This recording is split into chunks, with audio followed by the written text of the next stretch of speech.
Itu musik jazz yang memang membutuhkan banyak pistol air nih gitu kan. Hah, pistol air gitu kan. Iya. Aneh banget namanya. Kagak ada keyboard nih gitu kan. Ini salah orang kali ini orang ini kan. Outfit aja udah beda kan. Outfit nyanyi punk itu sama outfit nyanyi Britpop itu kan udah beda. Patokannya tuh radio gitu kan. Kalau sekarang kan patokannya udah banyak. Ya sudah nggak aktif sih gitu kan. Nah tapi lo ini kan dulu ngeband kan. Ya udah lo kerja di label aja gitu.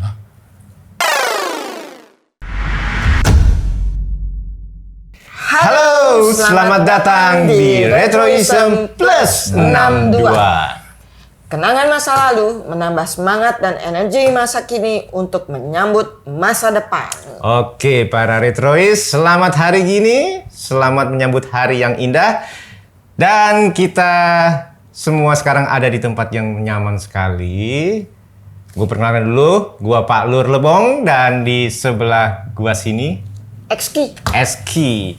Dan di tengah-tengah kami ini ada tamu yang sangat spesial. Boleh diperkenalkan namanya siapa?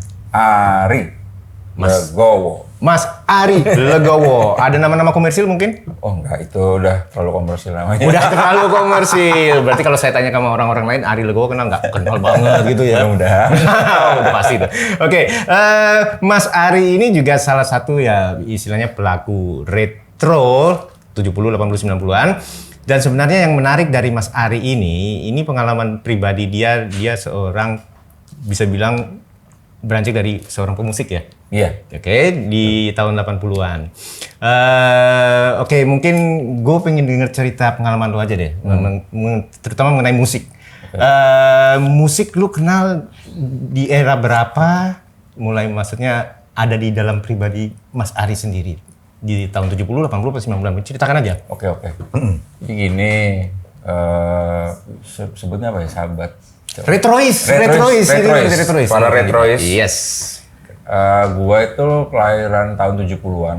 Jadi udah mulai lebih intens dengerin musik tuh sekitar tahun 80-an gitu. Itu mulai intens ya 80-an ya? Iya, tapi kalau dari ya namanya dengar dari kecil juga pasti udah sering sih denger musik, bahkan mungkin yang tahunnya agak mundur gitu ya. Tapi kalau memang yang profesional denger lagi, itu baru di 80-an lah untuk jadi kesenangan, referensi dan yang kepake ke depannya. Gitu. Oke, contohnya apa yang jadi referensi dari Mas Ari sendiri di tahun 80-an itu? Itu sebentar saya potong dulu, itu kan zaman-zamannya eranya new wave, zaman-zamannya eranya fusion kalau untuk di jazz ya kan.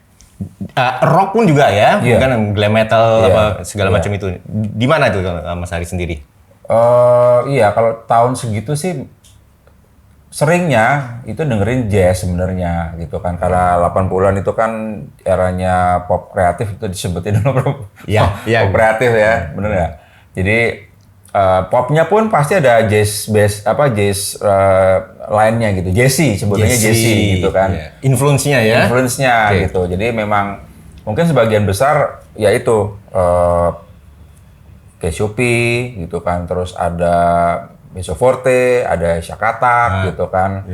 Kalau rock tuh udah ngerock banget karena kebetulan di tahun 80-an itu tinggal di Surabaya dulu. Itu kaget kita berdua. Itu kan di Surabaya tuh zaman segitu tuh lagi rock-rocknya banget gitu kan. Dulu tetanggaan sama Grass Rock, anak-anak Grass Rock. Oh iya.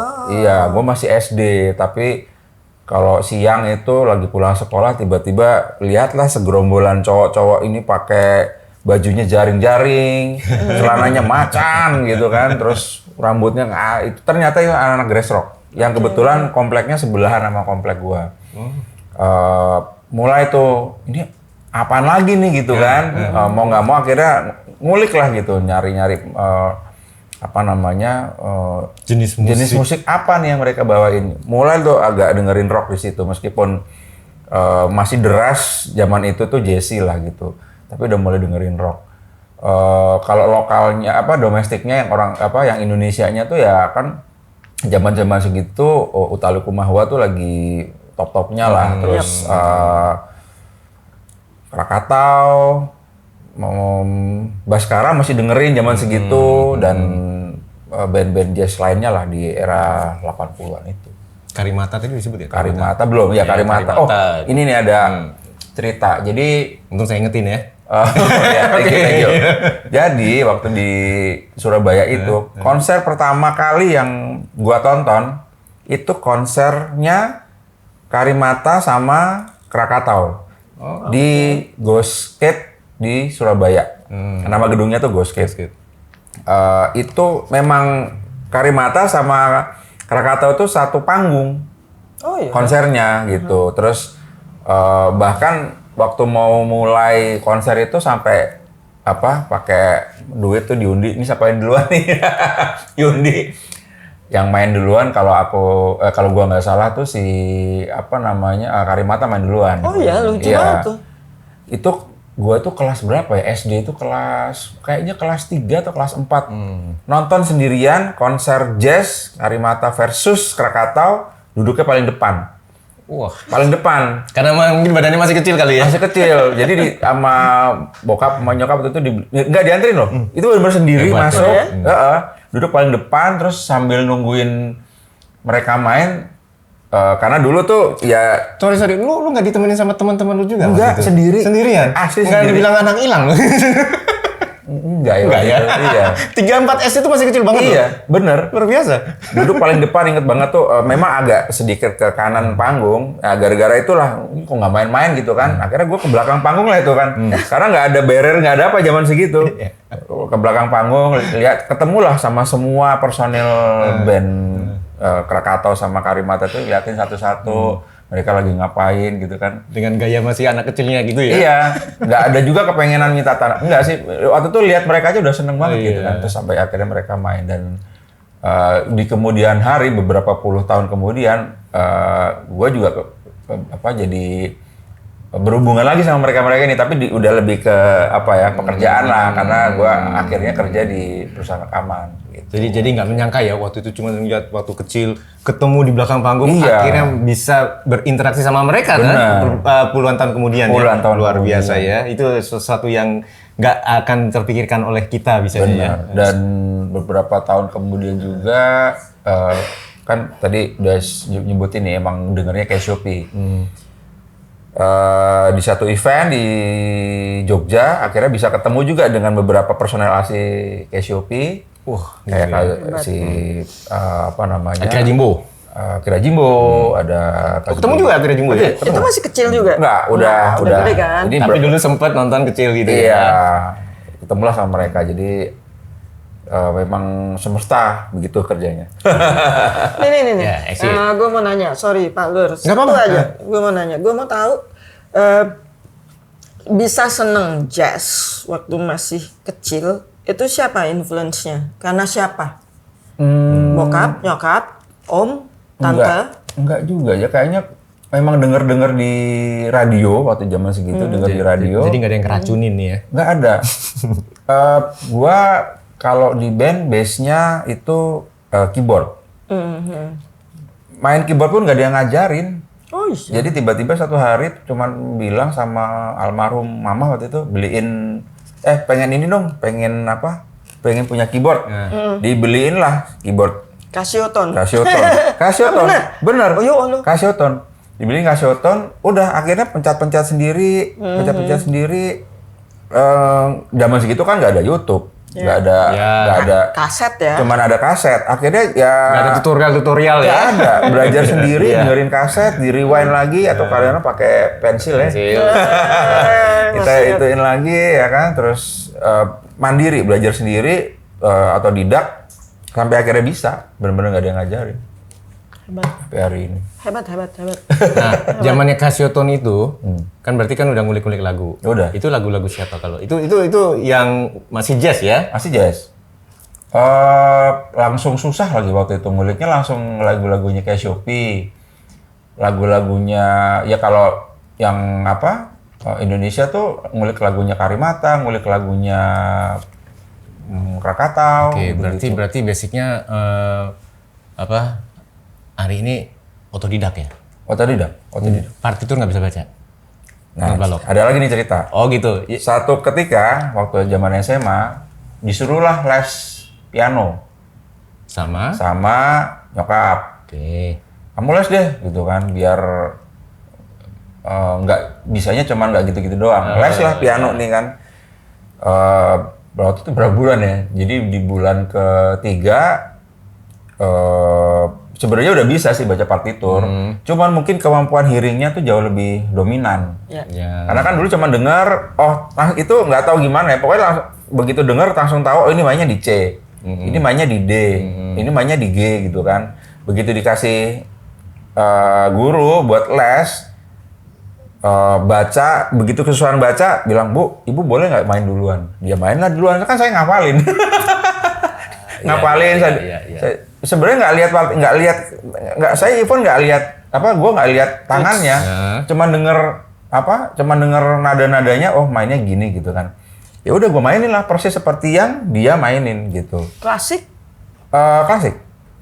Klasik campur pop lah. Kok. Terus juga lama-lama dia kayaknya merhatiin ini anak nih kayaknya kok bukan baca partitur nih. Dia main lah gitu kan. Oke, Ri, tar ini ya, saya contohin dulu. Jadi yang partiturnya sama yang dia main beda. Itu tuh gara-gara pertama kali ketahuan tuh kan. Dia main lah tuh. Partitur sama ininya beda. Ya yang gue ikutin yang pasti dia ikut yang main dong gitu kan. Begitu partiturnya dia tahu kan, wah udah tuh ngomel kan. Kamu nih gimana gitu kan. Terus gini nih Bu, ibu kebetulan perempuan. Gini nih Bu. Saya kalau bisa buktiin saya bisa dapat penghargaan atau dapat sertifikat gitu apa dapat piala, saya nggak mau ini lagi, saya nggak mau les lagi. Coba aja kalau bisa. Zaman SMA ikut dong festival band, ikut festival band antar SMA waktu itu. Kan zaman segitu tuh bass vokal, bass gitar, bass drum, terbaik ya kan, bass keyboardis gitu kan. Nah ikutlah gua itu festival itu. Nggak, dapat bass keyboard. Wah, bawain lagu Meso Forte sama lagunya Cassiope waktu itu. Wow. Meso Forte lagu apa kalau boleh gua tahu? Garden Party. Garden Party. Bawain Garden Party. Cassiope bawain Asayake. Wah. Luar biasa itu keyboardnya kan rumit juga ya? Kan? Rumit. Kalau Garden Party mungkin masih agak sedikit ini ya. Inilah. Karena dia pakai brass kan, saxophone ya. Ada saksofonnya juga main? Apa pakai keyboard? Enggak, pakai di cover. Jadi dari Mas Ari yang main ya? Oke, good. Dapat lah itu. Oke. The bass keyboard, bawa lah itu. Si piala itu ke tempat les. Bu, saya udah nggak mau datang lagi. Nggak bisa ngomong. Utangnya terbayar ya. Udah. Itu tahun 80-an ya, Mas, berarti? Enggak, aku 90-an. Udah 90-an. Udah SMA ya? SMA kelas 2. Nah, oke, ada pertanyaan lagi. Ya, kamu dulu. Oke. Tadi kan udah beranjak ke seru juga ya tuh ya pengalamannya. Jadi benar-benar terus gue mau tanya kan dari Cassioton, terus kan dileskan karena nyokap ngeliat lu ada talenta segala macam. Akhirnya lu bisa mendapatkan pertama kali keyboard yang istilahnya lebih profesional ya kayak Roland apa yang istilah untuk band itu apa ya yang lu dapat bentuknya? Lu beli sendiri itu pasti ya udah ya? Pertama kali masih dibeliin sih. Oh, masih dibeliin, oke. Masih dibeliin. Saat itu keyboard pertama itu dulu kan paling top kan kalau nggak Roland ya Roland U20 tingkat festival ya, ya kan? Belinya Roland U20 waktu itu. U20. Nah, U20 itu lagi top-topnya lah. Karena memang semuanya pakainya itu. Bukan gitu D kan. ya, bukan D20 ya. Bukan, Roland U20. Jadi keyboard pertama yang dibeliin. Kalau beli sendiri waktu itu Korg M1 itu beli sendiri dari hasil Ngave. Ngave dapat ini. Gua mau nanya.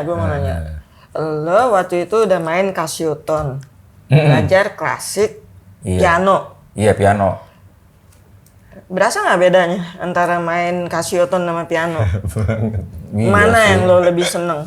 Lebih seneng main Cassioton. kan ininya beda, keysnya kan kecil. Iya, pendek. Pendek. Kalau piano kan dua ya, 7 sampai 8 Piano tuh apanya? Ini keysnya ada 52 apa berapa ya? Yang Cassioton. Kalau piano Oh, piano 88. 88, kalau itu Ya, Cassioton. oh, cuman berapa sih paling itu? 12. Pendek itu.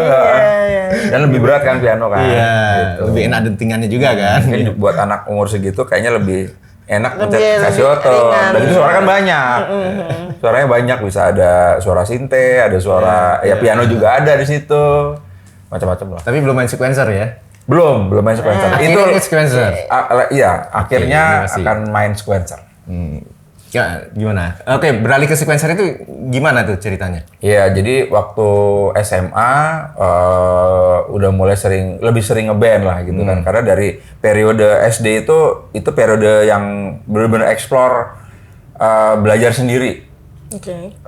Milih sound, ya memang soundnya cuman ada yang di Cassioton itu doang gitu. Itu aja yang familiar gitu kan. Terus akhirnya dibeliin itu tadi kan, dibeliin Roland U20 itu lebih banyak lagi. Nah di situ itu kan ada sebenarnya ada simple MIDI, ada simple MIDI lah, MIDI yang simple banget lah di situ. Terus Ini jadi ngomongin keyboard ya? Nggak apa-apa, nggak apa-apa sih. nggak apa-apa ya, Terus. teman-teman ya.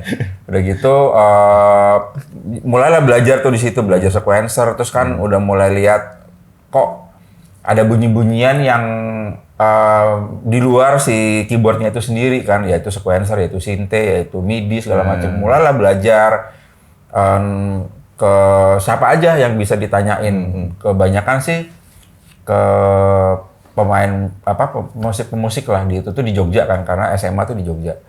Mulai nanya-nanya ke mereka itu, ini apa sih bunyinya, gimana asalnya, caranya segala macam, ya diajarin lah sama mereka itu. Dan nyambungnya karena memang yaitu medio musik jazz yang memang membutuhkan banyak peran si keyboard, synthesizer, MIDI segala macam itu. Ya belajarnya di situ sama kakak kelas, sama siapa aja lah. Nah, mulai menekuni itu segala macam, ya kan nggak ada lesnya ya. Kayak gitu tuh kan nggak ada lesnya ya. Memang pengalaman kita praktik. Nyoba sendiri. Ya nyoba sendiri, salah segala macam. Iya. Didak ya. Didak. Terus menarik banget ini perjalanannya dari. Oke, terus kan bentuk band pastinya kan Iya. di tahun 80 itu. Iya. 90 90 ya. Iya, Itu setelah menang festival itu udah dengan band yang tetap. Udah, iya. Nah, terus akhirnya band itu kalian itu genre-nya apa? Apakah itu jazz apa gimana? Jazz masih ya. Masih jazz. Nama kelompoknya masih ingat waktu itu. Lupa.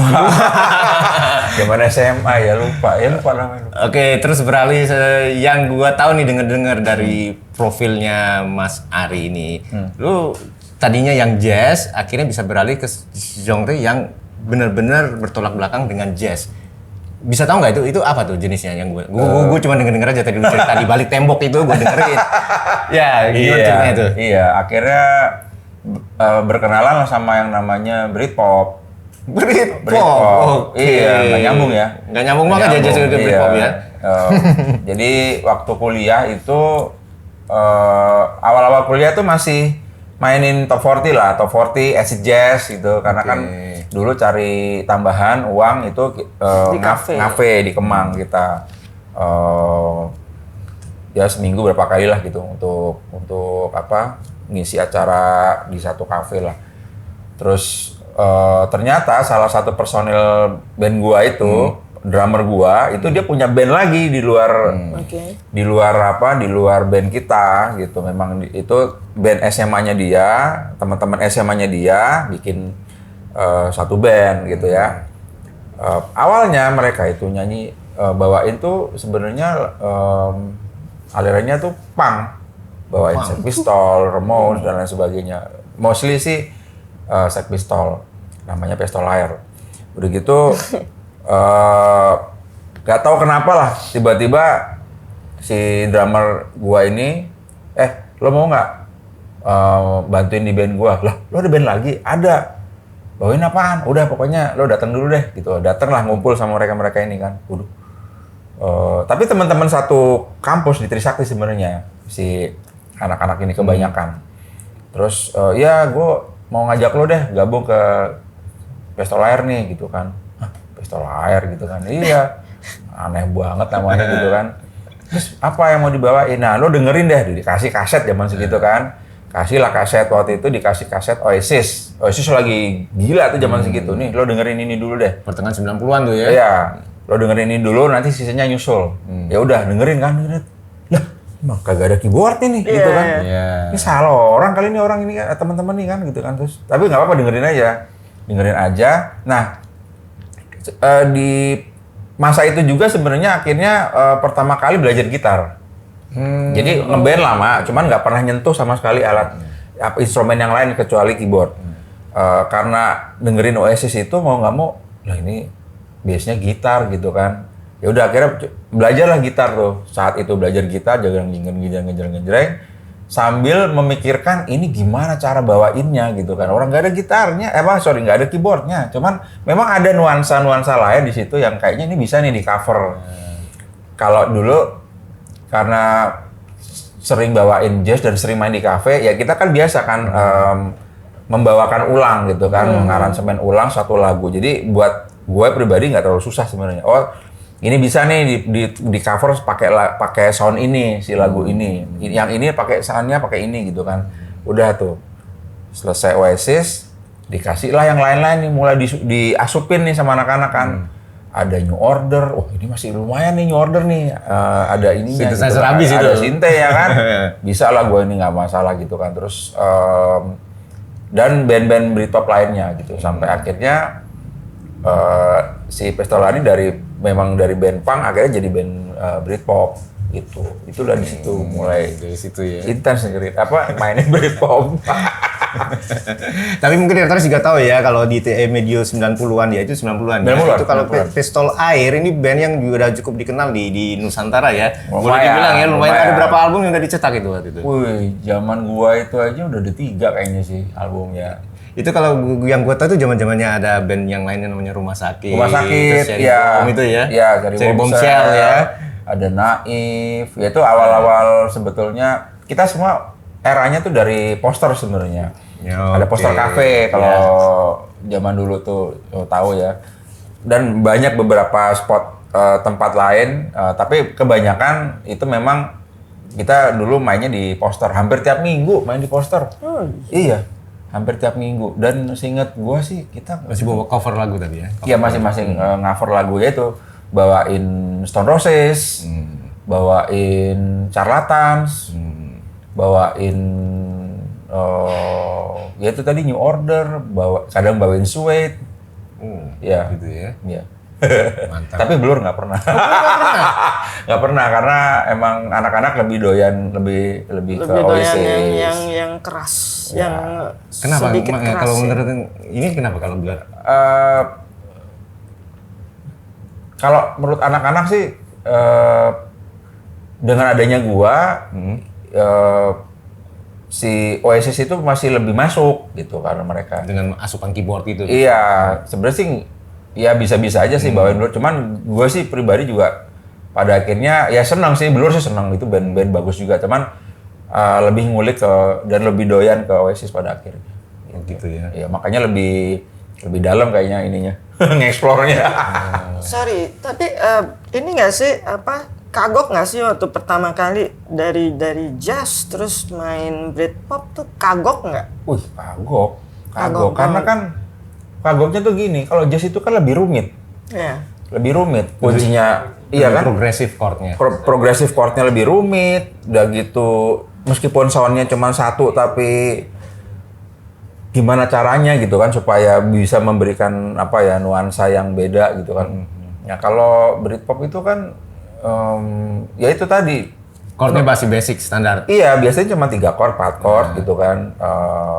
Meskipun pada akhirnya perkembangannya ada juga gitu lagu-lagu yang rumit di Britpop itu ada juga. Cuman itu tadi kagoknya tuh kan simpel amat ya gitu kan. Tapi gara-gara simpel itu justru kesulitannya di situ loh. Iya.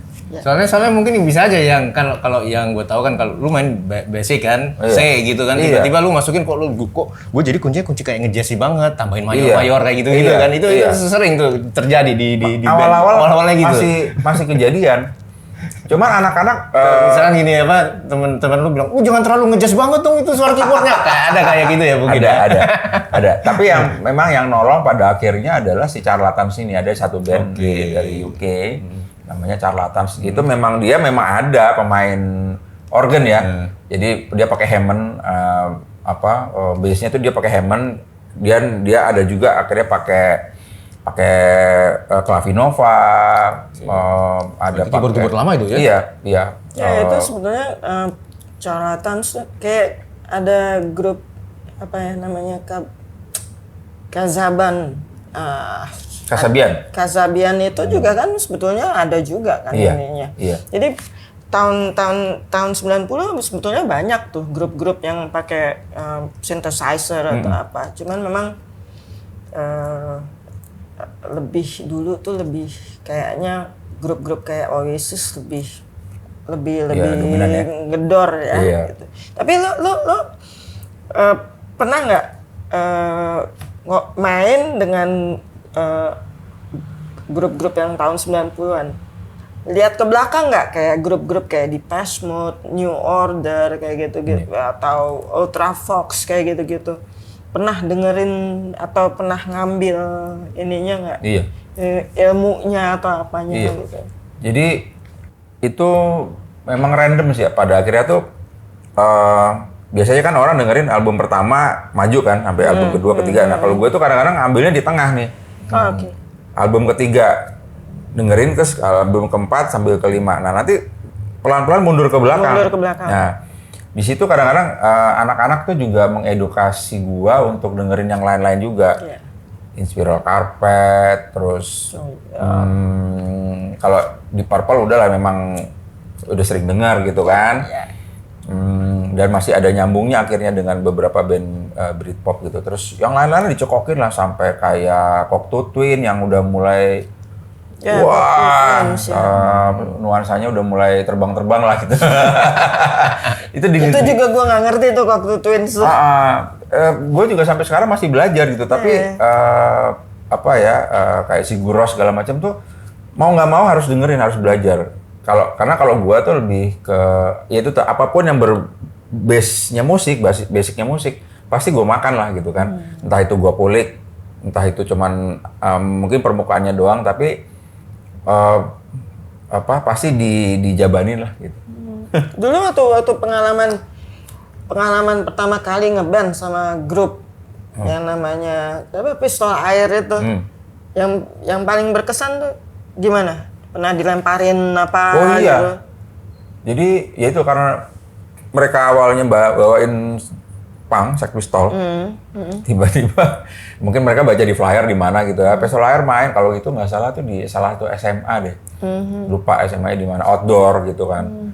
Waktu anak-anak punk ini datang, mereka udah rada bingung nih, kok ada keyboard gitu kan? Karena kita kalau nggak salah main terakhir gitu, terus tiba dipasang keyboard atau segala macem. Dan outfit aja udah beda kan, outfit nyanyi punk itu sama outfit nyanyi Britpop itu kan udah beda. Itu pertama kali si Pistol Air bawain lagu Britpop. Ya dandannya udah kayak dandan Liam ya kan, kayak zaman Britpop zaman itulah. Dan gue juga mau nggak mau ngikutin mereka gitu kan dandanannya. Anak-anak punk udah liatin, matanya bengong lihat gitu kan. Main satu lagu, dilemparin segala macem lah. Kalau dilemparin itu juga berhenti nggak sih? Hah? Kalian tuh berhenti nggak sih kalau udah dilemparin Enggak gitu? sih, enggak. Tapi memang sebelum naik tuh anak-anak udah ngomong, lo jangan kaget ya kalau karena ada chaos. Emang kenapa gitu? Ya pokoknya jangan kaget aja kalau chaos. Udah cuman di briefnya cuman gitu doang. Udahlah naik. Ya kaget juga sih dilempar apa waktu itu ya? Duit. Wah, apa dilempar ya? Ya emang enggak ini sih ya. Untung nggak lempar keyboard ya mas? Iya, sampai ditinggal sama anak punk itu ditinggal. Mereka akhirnya kalau di sidang paripurna itu walk out. Iya. Walk out, mereka keluar gitu kan. Terus tinggallah emang anak-anak yang yang Britpopper gitu.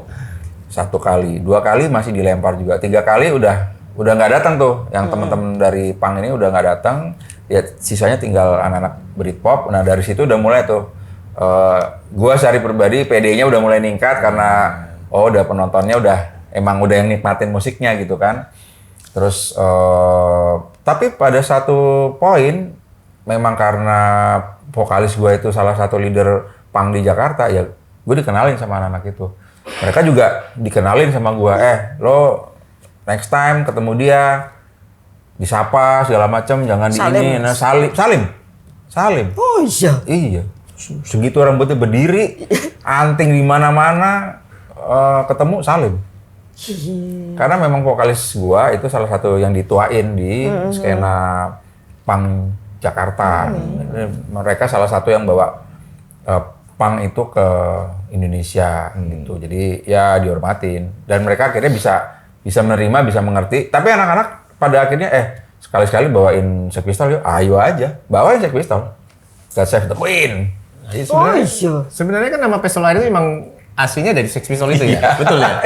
God Save the Queen sama Anarchy in the UK main dong. Kayak gitu. Main. Ini kalau crowd-nya ya, antara Britpop sama punk, mana yang beringas? Dua-duanya beringas atau? Beringas dengan style-nya masing-masing. Oh, iya. Beringas dengan style. Kalau ya kalau anak-anak punk itu kan ya begitulah mereka beringasnya anak-anak punk. Kalau anak-anak Britpop tuh beringasnya tuh jogetnya kadang-kadang katanya Miko tuh yang iya keramas, joget keramas. sama keluar juga Mas. Joget keramas, udah gitu kan anduk good morning itu kan topi mancing itu kan perlengkapan standar ya.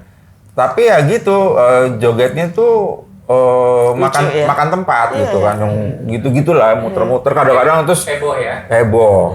Terus muter-muter gitu bikin kayak lingkaran segala macem gitu.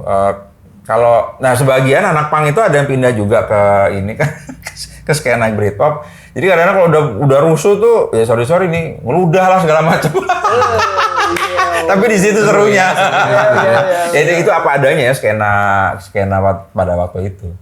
Tapi kayaknya Mas Ari enjoy ya, walaupun pindahnya tuh drastis banget dari yang jazz terus ke punk terus ke Britpop gitu kan. Iya. Cuman ya perkenalannya punk dulu ya, jadi nggak kaget sama Britpop sebetulnya ya. Tapi enjoy juga ya ini. Enjoy itu tadi mungkin karena memang selama itu musik pasti enjoy gitu. Jadi gua kelahiran 70 udah dengerin musik-musik di tahun 70-an itu kan ya itu lumrah lah ya. Terus mulai gede di tahun 80, dengerin musik-musik 80, juga dengerin musik tahun 70-an, 60-an dengerin gitu. Karena kan kakek dulu pakai piringan hitam kan muternya macam-macam, ada keroncong, ada musik Hawaiian gitu-gitu ya, musik-musik zaman segitu. Oh ya oke, denger tahu segala macam. Terus 90 udah lebih profesional di bermusiknya gitu kan, terus kenal macam-macam musik yang lain-lain lagi sampai sekarang gitu. Seru. Masih ngeband? Masih ngeband. Masih bawain Britpop masih juga? bawain Britpop. Udah nggak mau bawain jazz? Jazz terkadang kalau ketemu teman-teman kuliah masih bawain juga. masih kangen sama Iya, jazz. kalau di rumah sih kalau kan ada piano, ada ya main sendiri sih mainnya lebih ke jazz sih kalau di rumah. Latihan supaya enggak latihan tangan jari fingering gitu. Wow. Oke, bicara mengenai kan Tunggu, ada yang mau nanya nggak? Oh iya, ada yang mau nanya? Nggak ada yang mau nanya? Ini banyak loh pemirsa. Banyak itu di atas juga ada tuh.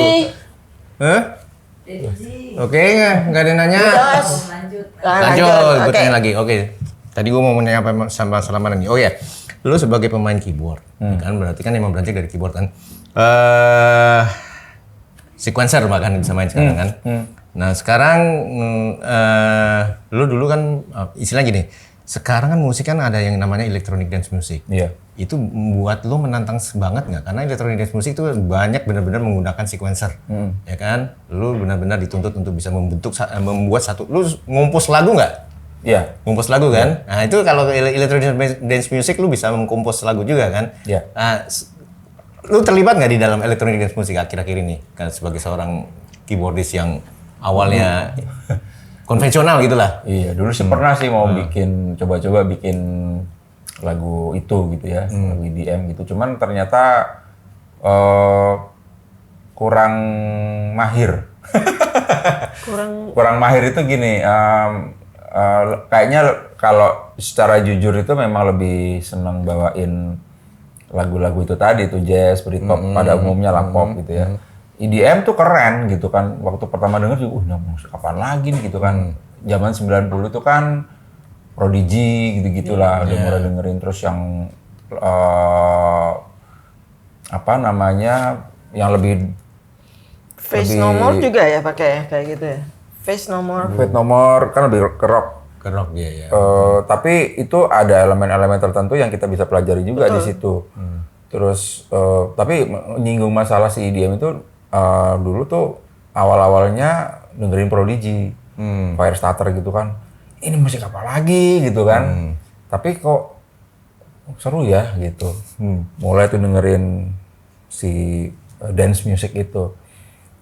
Tapi sebenarnya kalau kita telaah gitu ya, si Britpop itu kan sebenarnya basicnya dance. Ya. Lagu dance. Bener. Yang akhirnya ya popnya British kayak begitu, makanya bilangnya Britpop gitu. Tapi basicnya itu dance kebanyakan, dan jadi nggak terlalu asing sebenarnya. Nah, tapi balik lagi ke IDM, pernah mau mencoba untuk membuat gitu ya, karena itu tantangan tersendiri. Cuman pada akhirnya, waduh, gua kayaknya milih untuk dengerin aja deh. Oh gitu ya. Gue mending dengerin. Ternyata aja deh. ya menarik. Gue seneng gue denger cerita-ceritanya. Soalnya beda dari jazz, punk sama Britpop itu beda banget. Tantangan banget itu. Iya. Kita bicara mengenai tantangan, tapi sekarang lu masih di dunia musik apa enggak? Artinya sekarang apa yang sedang lu geluti sekarang ini? Kalau kita boleh, mungkin Retoris juga mau tahu kan sekarang Mas Ari itu di mana? Apa masih dengan pistol air, mungkin udah pakai senapan air atau mitraliur air gitu, kita nggak tahu kan? Iya. Oke, bisa diceritakan sekarang gimana? Iya, jadi habis lulus kuliah itu kegiatan musiknya sebenarnya agak berkurang gitu ya, karena udah mulai masuk dunia kerja lah gitu. Waktu itu pertama kali kerja tuh di agensi, ngurusin iklan. Tapi kan ada musik-musiknya juga gitu, jadi masih terhubung gitu, meskipun nggak terjun langsung. Tapi beneran udah nggak ngeband tuh waktu awal-awal kerja. Setahun di agensi, terus berhenti. Keterimalah di perusahaan rekaman waktu itu di Warner Music kan, tahun 2000 awal itu. Ya akhirnya balik lagi ke dunia musik, meskipun kayaknya aja kerjanya di label gitu ya. Oh pasti ngebandnya lebih sering, enggak juga. Emang kerja aja di situ. Kerja fokus di kerjaan yang ngurusin musik dan lain sebagainya. Mulai dari ngurusin marketing, promotion waktu itu ya. Di awal-awal sih waktu itu kan bilang ke orang tua, wah keterima nih kerja di perusahaan rekaman gitu kan. Hah? Kerja di pabrik kata gitu. Maksudnya? Itu tadi kerja di perusahaan rekaman kata gitu. Iya, lah kamu kerja di pabrik itu bikin kaset. Wah bukan gitu kan. Akhirnya jelasin lah gitu kan. Enggak, itu ada perusahaan rekaman tuh ngurusin promosi gini-gini. Oh gitu, kirain kerja di pabrik kata gitu, bikin kaset segala macam. Enggak, itu udahlah. Akhirnya bekerjalah di situ, ngurusin dari mulai itu tadi promosi, marketing sampai terakhir tuh di A&R. Jadi kalau di label itu ada satu divisi namanya A&R. Nah, A&R itu adalah satu departemen yang memang dia tugasnya untuk mencari, membibit dan musisi-musisi baru memproduseri artis untuk akhirnya bisa keluar album atau lagunya lah gitu. Nah di situ ternyata memang hati saya di situ gitu loh. Memang karena mungkin ngeband gitu kan. Waktu mau pindah ke A&R tuh juga cuman di challenge sih, lu ngeband kan katanya gitu. Sama waktu pertama kali ditawarin mau masuk ke label itu, teman yang nawarin, lu masih ngeband nggak? Ya sudah nggak aktif sih gitu kan. Tapi lo ini kan dulu ngeband kan? Iya, ya udah lo kerja di label aja gitu. Hah? Gue ngurusin apaan gitu kan, masih nggak paham gitu. Terus dijelasin lah bahwa di balik kegiatan atau di balik yang hingar-bingar yang kita lihat di luar itu ada pertunjukan ya kan, ada produk itu kaset sama CD waktu itu kan. Itu ada kegiatan di balik itu untuk mempersiapkan, mempromosikan dan gitu kan. Nah, mulailah masuk ke industri itu untuk melakukan kegiatan-kegiatan di balik layarnya si hingar-bingarnya industri musik ini gitu. Sampai terakhir ya itu tadi balik lagi ke satu departemen yang namanya A&R, ternyata di situ yang saya paling menikmati gitu, karena nyari talent, scouting gitu kan, dapat kita lihat segala macam, akhirnya cocok di kontrak, terus kita carikan lagu, diproduserin segala macam, sampai akhirnya dia bisa punya album gitu. Gue mau tanya ya, kayak ini. Lu kan berarti kan talent scout juga kan, untuk mencari bakat, penampilan-penampilan mana yang kira-kira menurut lu bakal bagus untuk apa di label ini kan? Iya.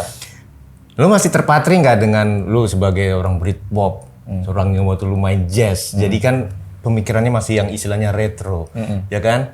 Nah, masih ada nggak kayak gitu akhirnya, oh gue mesti seperti ini gue dapetin orang-orangnya. Padahal sebenarnya di zaman sekarang itu udah tuntut yang lain. Misalkan orang-orang udah modelnya kayak yang EDM apa gimana. Itu gimana kalau menurut lo? Boleh gue lengkapin nggak pertanyaan? Oke, boleh. Gue tambahin. Oke, silakan. Iya. Gue lebih mengarah ke egoisme seorang pemusik gitu. Oke, siap. Silakan. Tadi dengar apa? Divisi apa? NR. Kan NR itu kan pasti berbenturan dengan egois sebagai seorang pemusik. Nyambut dari pertanyaan Pak Lur kan. Ada backgroundnya, begitu requirementnya harus pemusik gitu loh. Kenapa harus pemusik, pertanyaannya gitu loh. Apakah kan sementara kan berhubungan dengan apa marketing dan sebagainya. Kenapa harus pemusik, pertanyaannya? Sebenarnya ya tadi mungkin yang awalnya Oke, jawab aja yang dulu. Kenapa mesti harus pemusik yang diambil dulu itu, nanti baru ke situ. Ya. Sebenarnya sih nggak cuman pemusik sebenarnya, karena kan yang kita jual itu kan produk yang ada nyanyinya gitu kan. Kalau solis pasti penyanyi, ya. Kalau satu band ya ada pemusiknya, ada penyanyinya. Jadi itu yang dasarnya seperti itu. Cuman dulu karena gua pernah di skena indie, terus tiba-tiba jalan hidupnya masuk ke skena industri yang lebih kita sebutnya major label lah. Yeah. Awal-awal sih ada lah itu ya, namanya kaget, namanya patokan tertentu gitu. Tapi memang di industri musik kalau khususnya di A&R itu nggak boleh kita hanya kegemaran boleh, tapi kalau udah menyangkut market pasar ya itu yang harus kita akomodir gitu. Yeah. Umpamanya akhirnya di label itu saya harus dengerin semua musik karena kan demo masuknya ke A&R dari seluruh Indonesia, semua masuknya ke situ dan itu musiknya macam-macam.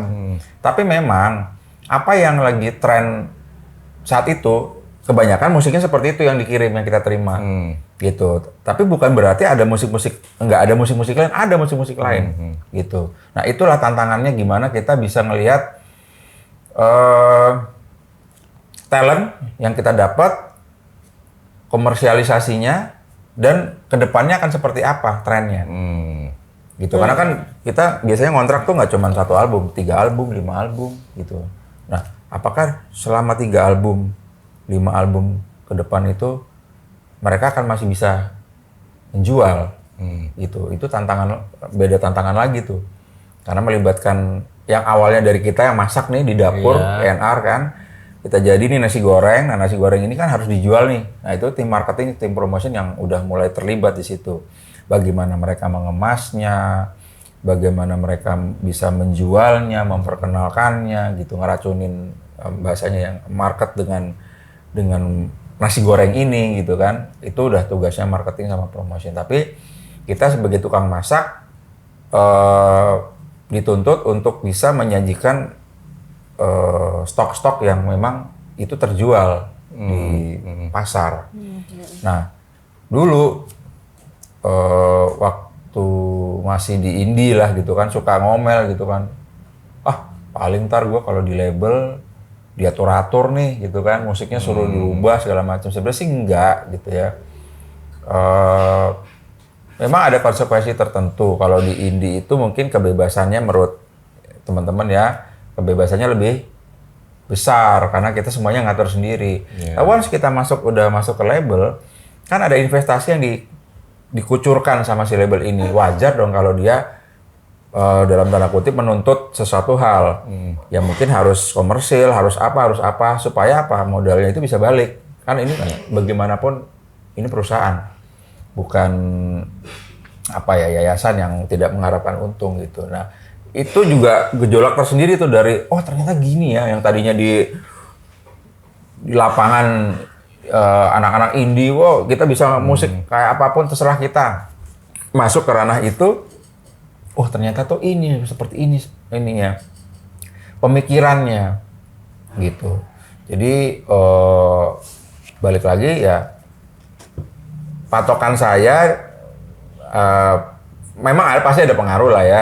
Kegemaran sama juga waktu itu muda lagi bangkit-bangkitnya ini kan, menyerap semua ilmu gitu kan. Disitulah itu belajar gimana cara kita bisa menerima semua jenis musik gitu. Karena sampai dangdut saya harus dengerin juga. Di ini musik Melayu saya harus dengerin, dan akan ada masanya pop itu lagi tren, rock lagi tren, Melayu lagi tren, dangdut lagi tren, mungkin campur sari apa. Tapi Mas, aku mau nanya, kalau di major label itu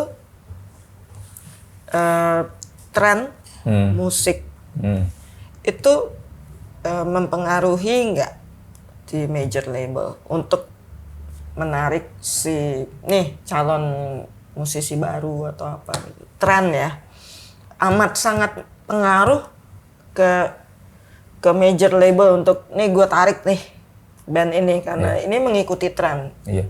Itu sangat ya. Sangat berpengaruh karena itu tadi kan kita harus punya insight, pandangan jauh ke depan akan seperti apa nih industrinya, arah musiknya gitu. Tapi kan kita nggak bisa menutup mata bahwa tiba-tiba tren itu bisa berubah seketika gitu kan. Apalagi sekarang yang namanya fasilitas itu udah luar biasa kan, nggak kayak dulu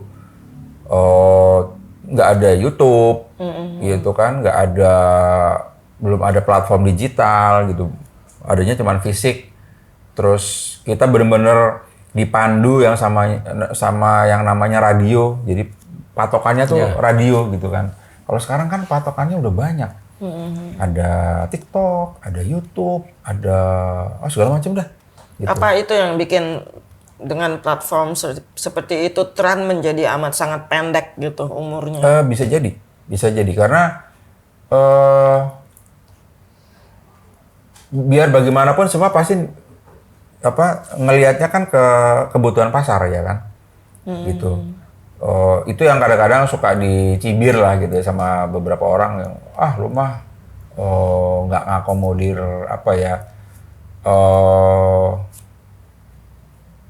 lo maunya untung aja lah gitu, cuma ngikutin lah. Ya itu namanya kan orang dagang ya.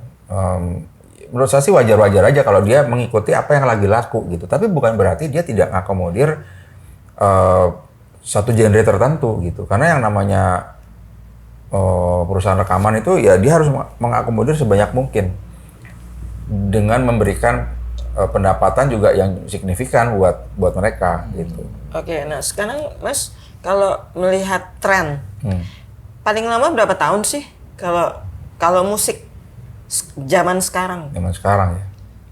Susah. Kalau misalnya tahun 70-an, 80-an ya, itu kayaknya lebih panjang nih. Iya. Sekarang tahun 2000-an udah lewat malah tahun 2020. Iya. Tren musik itu sekarang berapa lama ininya? Wah. 1 tahun, 2 tahun, 3 bulan? Ya yang udah kejadian sih ada di masanya itu tahunan juga ada. Karena kan sekarang genre musiknya udah semakin banyak nih. Yang dulu orang cuma taunya pop, cuma taunya dangdut, cuma taunya rock gitu ya. Sekarang rock aja udah ada rock rock ini gitu kan. Pop ada pop ini, pop itu, pop ini gitu. Dangdut aja udah variannya udah banyak gitu kan. Dan mereka itu bisa besar dan sukses di jalurnya masing-masing. Nah, cuman yang memang pada akhirnya paling banyak dikonsumsi tetap aja pop. Oke. Ya, tapi jenis popnya seperti apa gitu kan. Nah, itu bertahan berapa lamanya. Kalau bertahan berapa lamanya sih nggak ada yang hitungan pasti sih berapa lamanya. Cuman ya, teman memang tidak selama Tidak sama zaman dulu, iya, zaman dulu. retro. Iya, kita harus akuin. Tapi bukannya sekarang tendensinya itu adalah musik-musik balik ke menyerap yang lama lagi untuk dimainkan sekarang gitu ya. Iya. Ada seperti itu ya. Jadi ada kayak kalau lu lihat gitu ya. muter 80s gitu. mulai balik lagi itu. Iya. Itu benar ya. Karena anak-anak sekarang, anak-anak apa ya sekarang tuh generasi apa ya? Bukan milenial Generasi- lagi ya. Udah Iya. apa ya yang terbaru sebutannya tuh. Itu preferensinya ternyata Ke belakang. kayak anak gua lah. Anak waktu itu dia kelas berapa ya? Berapa tahun yang lalu lah dia SD, anak SD kelas 4 dengerinnya Rick Astley. Gimana ceritanya coba? Hah, Dek, kamu dengerin apa?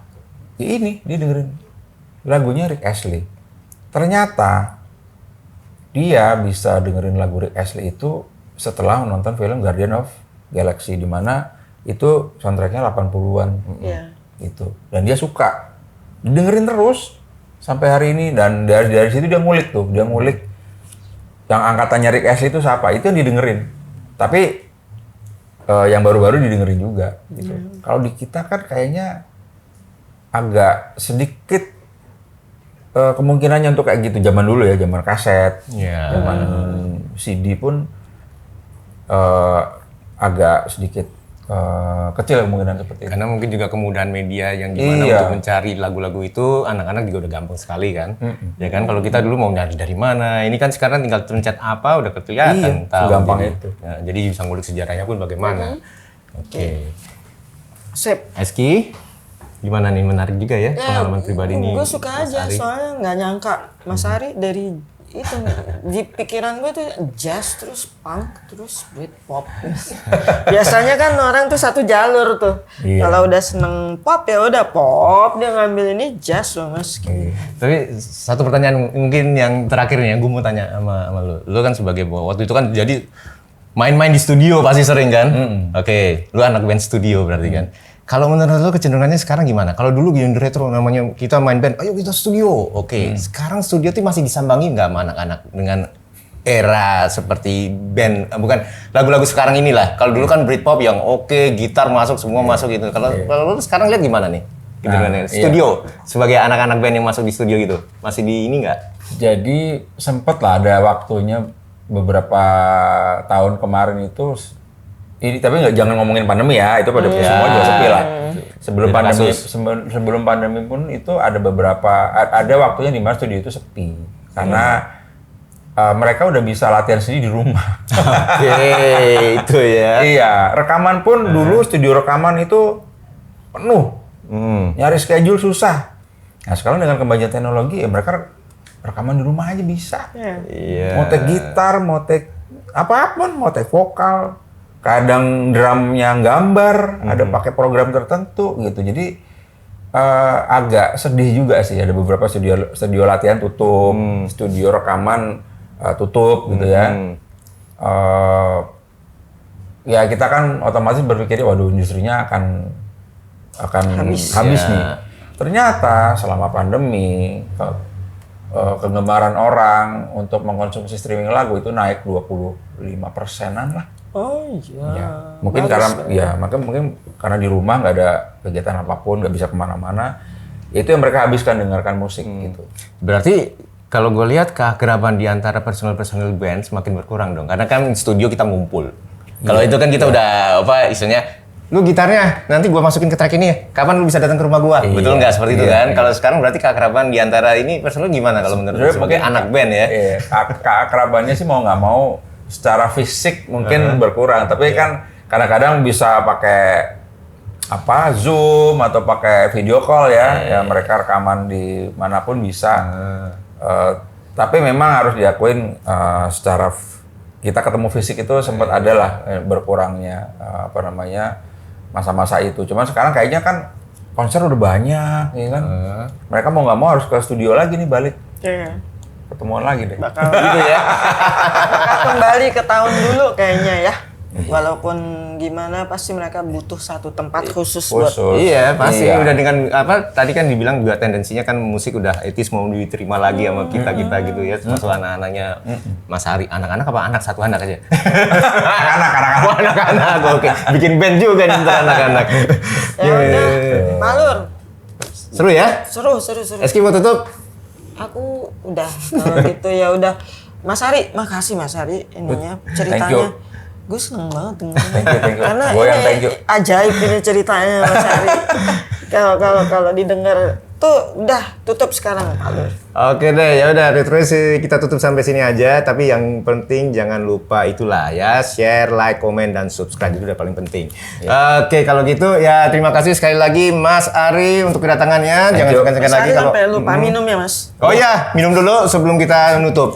Ayo kita minum bersama untuk kesuksesan Retrois 92 dan juga Mas Ari dan keluarga. Oke, Amin. terima kasih. Sampai jumpa di lain episode. Bye.